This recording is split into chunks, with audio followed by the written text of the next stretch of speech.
They called it just a mailbox, but for one black ranch owner, it became the symbol of something far bigger, something that cut deep into the everyday battles of living while black in America. Night after night, the so-called HOA cops sped by, smashing his property, mocking his presence, daring him to fight back. He could have given up. He could have stayed silent. But instead, he built something they never expected. What he did next didn't just protect his land, it exposed the ugly truth of who had been trying to break him all along. It started in the quiet stretches of a ranch tucked just outside a growing suburban community. The land was wide open and alive with the kind of peace only someone who worked for it could truly appreciate. For Marcus, a middle-aged black man who had poured his savings, sweat, and hope into this property, the ranch was more than land, it was freedom. It was proof that no matter the odds, he could carve out a place of his own. The mornings were his favorite.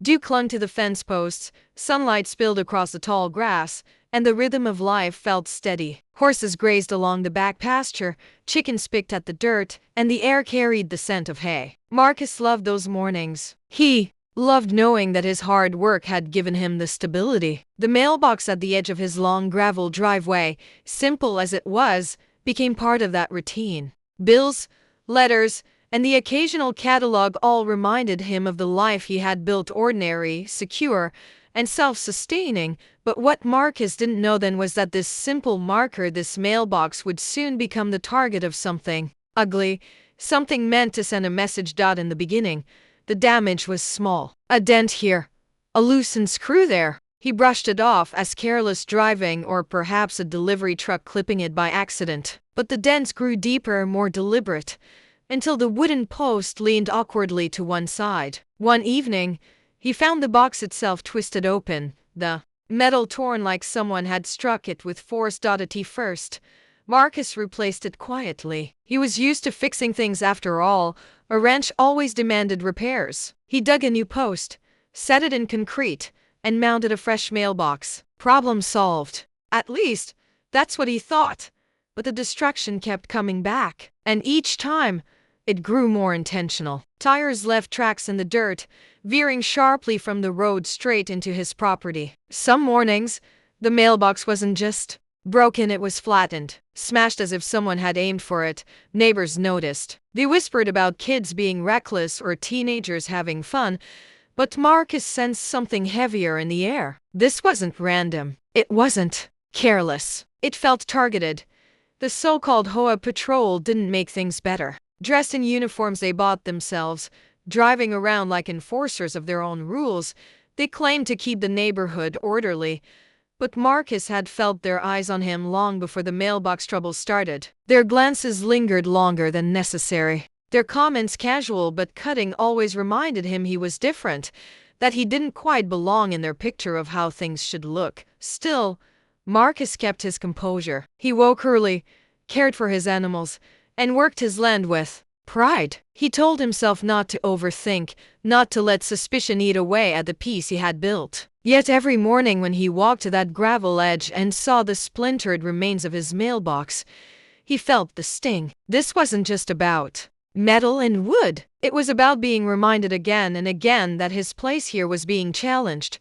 He rebuilt. Over and over.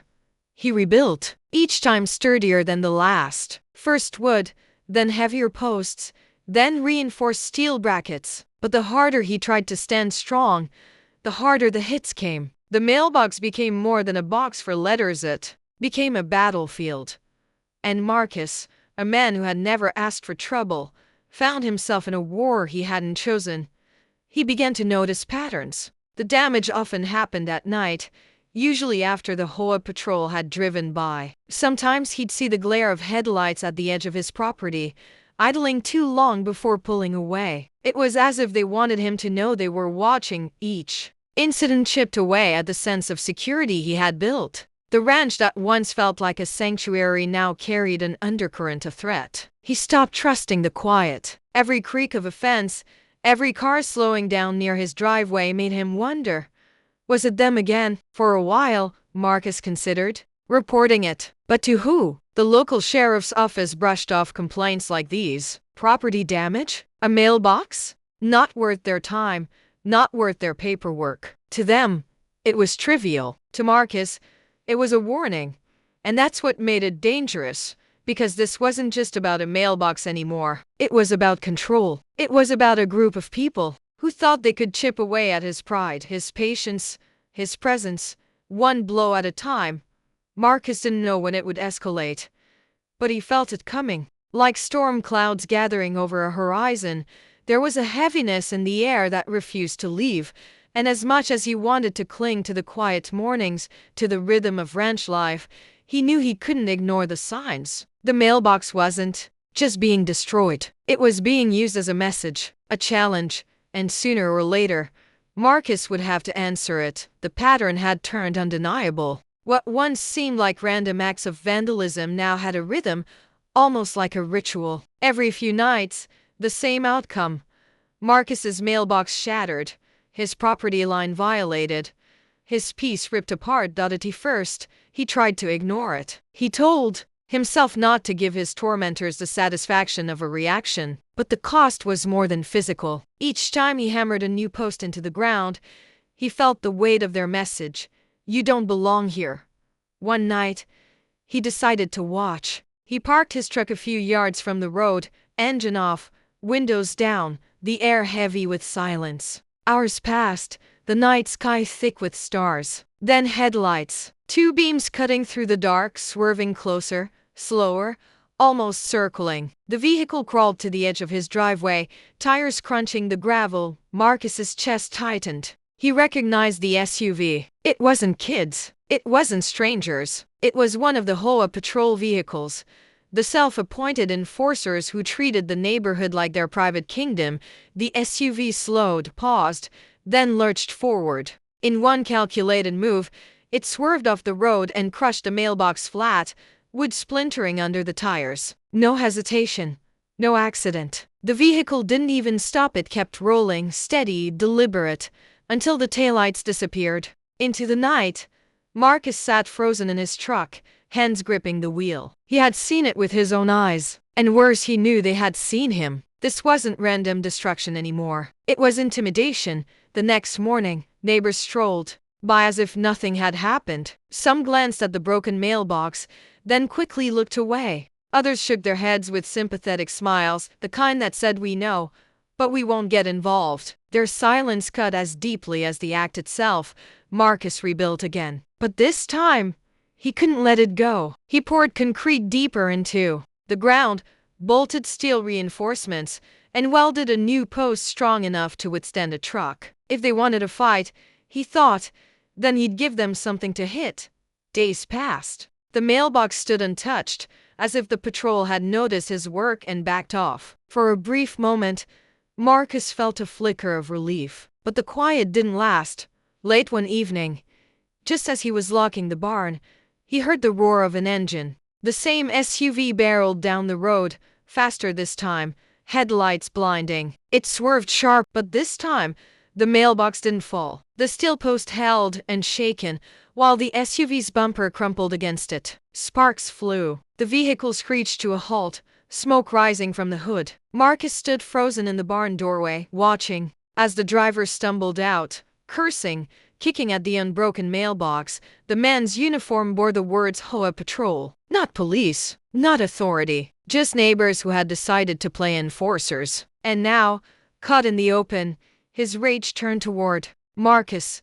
"You think this'll stop us?" The man shouted into the night. His voice carried across the fields, venom wrapped in arrogance. He spat in the dirt, climbed back into the damaged SUV, and sped away, leaving a trail of smoke and hatred behind. Marcus's hands shook as he locked the barn. He wasn't just dealing with property damage anymore. He was dealing with men who believed they could terrorize him without consequence. The following days were filled with unease. He noticed vehicles slowing near his ranch. Some stopped for minutes at a time, their drivers watching him with cold, lingering stares. His animals grew restless at night, startled by noises along the fence line, footsteps, laughter, distant shouts. The HOA patrol wasn't hiding anymore. They wanted him to know. They wanted him afraid. Marcus began to sleep less. Every creak of the house, Every crunch of gravel outside kept him awake. He double-checked locks, kept his phone close, and walked his land with a heavy flashlight, scanning the edges for movement. His sanctuary had become a cage, but fear wasn't the only thing growing inside him. Anger simmered. Every smashed mailbox, every mocking stare, every silent neighbor built into something heavier. He realized this wasn't about the mailbox, it was about control. They wanted to break him, to make him leave the land he had worked so hard to build. And that was something Marcus couldn't allow. So he planned. Quietly, carefully, he began crafting a solution. If they wanted to strike his mailbox again, he would be ready. He reinforced it beyond anything they could imagine, embedding steel deeper, securing it with hidden strength. To the eye, it looked like any other box on any other post. But beneath the surface, it was unmovable. Marcus knew the next attack would come. He didn't know when or how hard, but he knew they wouldn't stop until they thought they had won. The tension was unbearable, waiting, watching, wondering when the next set of headlights would appear at the edge of his property. And when it did, Marcus vowed the outcome would be different. The night it all came to a head was heavy with silence, the kind that pressed against Marcus's chest and refused to let go. The stars were out, but their glow felt distant, as though even the sky was holding its breath. He had been waiting, half dreading, half determined for this moment. And then, it came. Headlights flared at the end of the gravel road, brighter, angrier, faster than before. The roar of an engine cut through the still air, and Marcus knew instantly, this wasn't just another drive-by. This was the strike. The SUV bore down on his driveway like a predator, tires spitting gravel as it swerved sharply toward the mailbox. But Marcus was ready. Hidden in the shadows of his porch, he watched as the vehicle slammed into the reinforced post with bone-rattling force. The crash was deafening. Metal screamed. Glass shattered. The SUV crumpled like paper against the unmovable steel. Its front end folded, steam hissing from the radiator, headlights flickering like dying stars. The mailbox stood untouched, solid, defiant. For a moment, there was silence. Then, the driver's door burst open. A man stumbled out, clutching his side, his face twisted in rage rather than pain. His uniform, bold letters reading HOA Patrol, was torn and stained with smoke. He staggered forward, pointing a trembling finger at Marcus's porch. "This is your fault," he bellowed, voice hoarse, echoing across the fields. "You think you can outsmart us? You think you can stay here?" Marcus stepped into the glow of the porch light, heart pounding so hard, he thought it might crack his ribs. He didn't say a word. His silence was his weapon. But inside, fear and fury clashed like fire and gasoline. The men's shouts grew louder. Another car pulled up behind the wreck, its headlights spilling across the scene. More uniforms stepped out too, then 3 faces lit with the same brand of arrogance. It wasn't just one man anymore. It was a mob. Marcus's stomach turned cold. This wasn't about a mailbox. This was about making him small, making him afraid, making him disappear. One of them kicked at the steel post, cursing. Another laughed, mocking, as if the wrecked SUV were just an inconvenience. And then their eyes turned toward Marcus. "You set a trap," one sneered, taking a step closer. "You'll pay for this."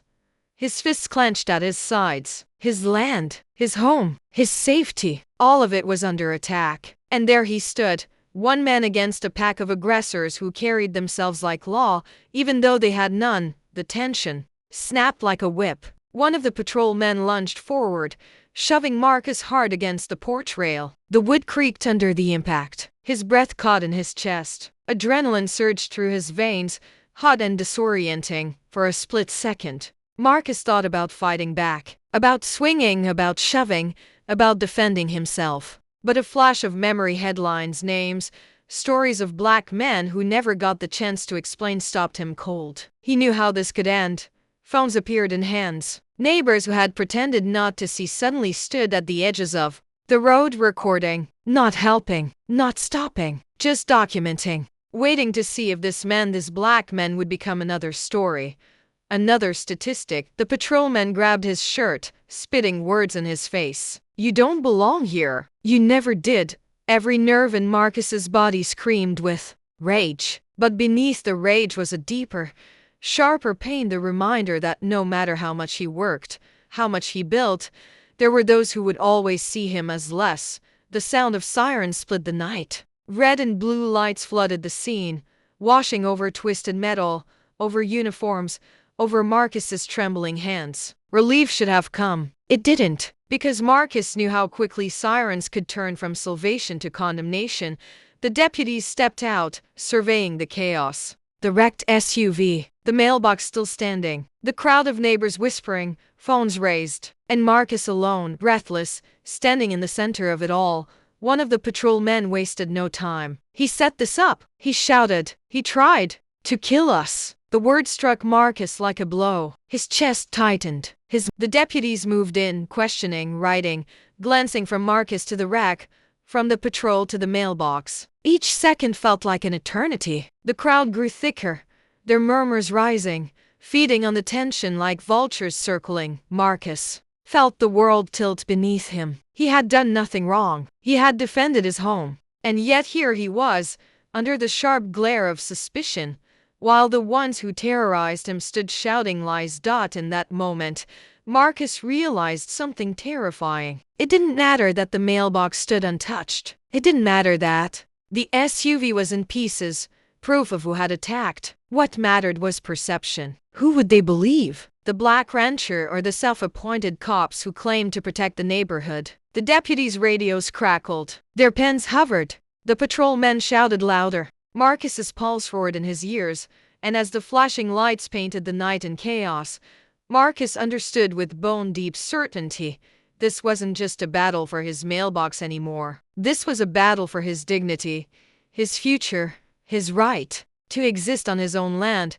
The question wasn't whether he had won or lost. The question was, would anyone see the truth? Or would this night, like so many before it, end with the weight of injustice pressing him down? The deputy's gaze settled on him, unreadable, unblinking. The crowd held its breath. The patrol's lies hung thick in the air, and in that suffocating silence, Marcus realized whatever happened next would change everything. The flashing lights painted Marcus's land long after the wreck had been cleared away. Broken glass sparkled in the gravel, smoke still hung faint in the night air, and the reinforced mailbox, solid, untouched, stood like a quiet witness to everything that had just unfolded. The deputies questioned, documented, and eventually, they left. No arrests, no charges, just paperwork. The HOA patrol members, loud and furious minutes before, walked away with their bruised pride, their wrecked SUV, and their version of the story echoing through the neighborhood. Marcus was left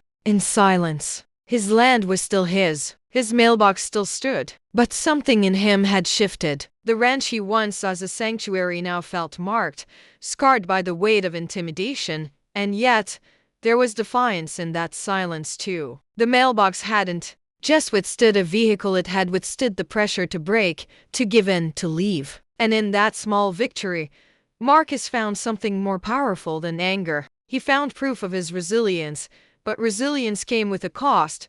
The following days brought whispers, sideways glances, and a flood of rumors. Some neighbors called him reckless, others muttered that he had baited the patrol, that he had gone too far. Few spoke of the months of harassment, the smashed mailboxes, the intimidation that had led him to that night. That's the way it often goes. The world rarely sees the full story. It only sees the climax, the moment of impact, and too often, it blames the victim for standing their ground. For Marcus, that was the heaviest truth. He had defended himself without violence, without breaking the law, without lifting a hand, and still, suspicion lingered in the air like smoke.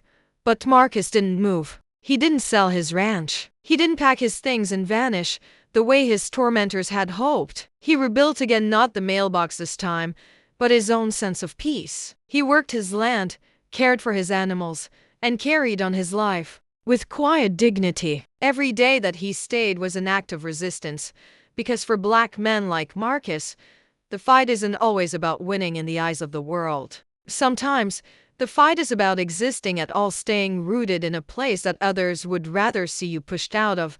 The impact of that night stretched far beyond Marcus's ranch. It was a reminder that racism doesn't always come in the form of slurs or outright violence. Sometimes it comes dressed in uniforms that hold no authority, in neighbors who play at power, in a system that looks the other way when harassment wears a mask of rules or order.